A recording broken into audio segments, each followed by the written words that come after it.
One of the effects of studying history is that one is all too often shocked by the blatantly unethical behaviour of people in the past.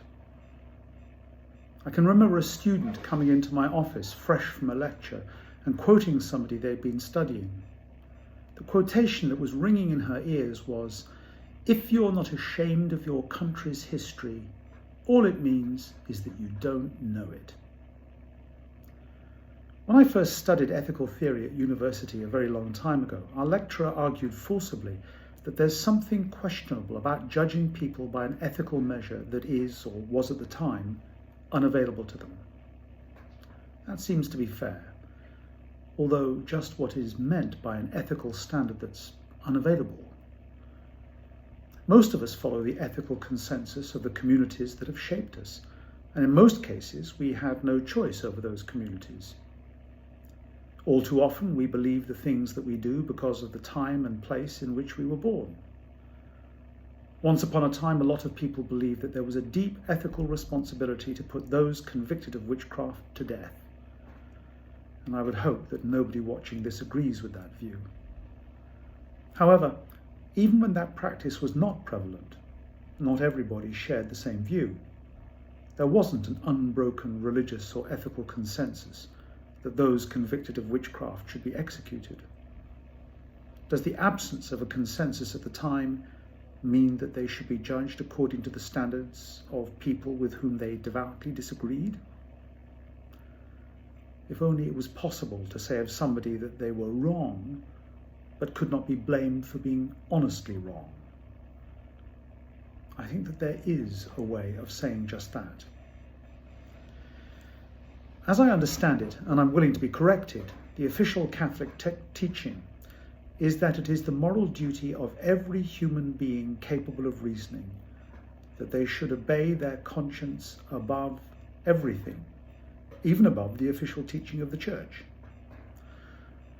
Conscience, in the sense implied in this teaching, is no more and no less than the sense we all have that some things are right and some things are wrong, a sense possessed by every person with a healthy capacity to reason.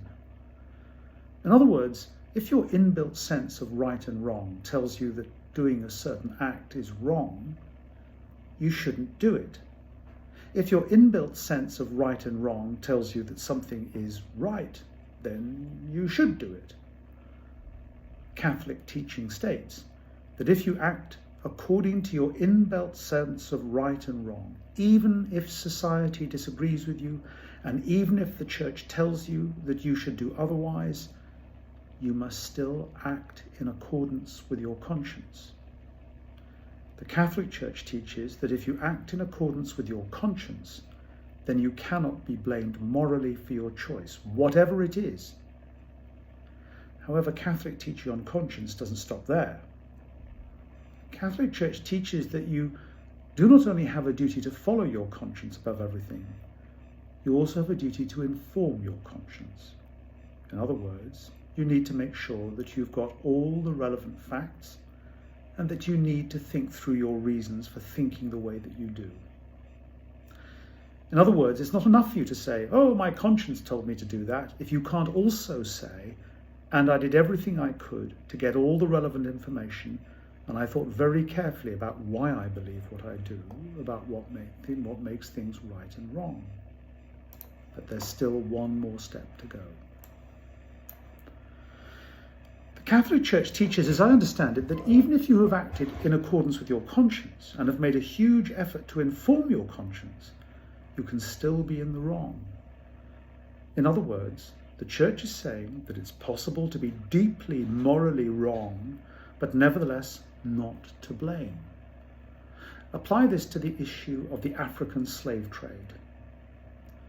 I would hope that if you're watching this, you agree with me that the African slave trade and the enslavement of sub-Saharan Africans in general represents an enormous moral catastrophe, an ethical scar on the history of all the countries that engaged in it. And one of the countries whose history is most deeply scarred by it is mine, the United Kingdom.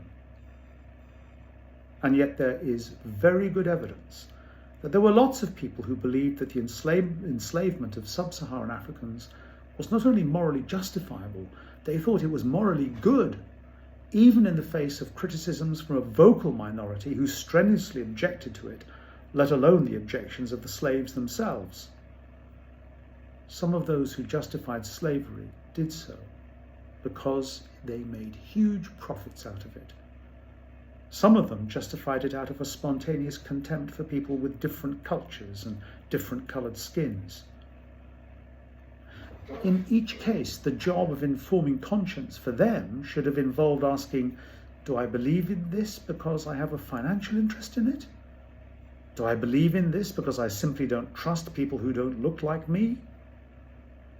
However, there were those who believed that the best evidence available to them was that sub-Saharan Africans were incapable of developing the intellectual capacity of white-skinned Europeans. And they were told this by the best scientists of the day. The Catholic doctrine of conscience allows us to say that those who, in good conscience, and took the trouble to get the best information available to them, and reflected on the source of their values, and condoned or enslaved sub-Saharan Africans, cannot be blamed morally, but were nevertheless desperately wrong. This is in some ways a scary doctrine, because I'm fairly certain that unspeakable things have been done in good conscience throughout history, and I am loath to say that such actions were not somehow morally blameworthy. But I'm not sure that's what the moral doctrine says. It says that it's possible to say that some actions are objectively morally repugnant, like slavery and witch hunting, whilst recognizing that some of the participants in those activities did so mistakenly. And what is more, you don't have to go back in history to recognize the value of this approach. In my own life, I've changed my view on a number of issues in the light of more careful reflection or the emergence of better evidence. All of us are morally fallible, and it is not hard to believe that many of the beliefs that we all share today may be vehemently condemned by later generations. Our only really reliable defense to offer future generations is that we believe the things we do because our conscience tells us to do so, and that we have made serious efforts to inform our conscience and interrogate our beliefs.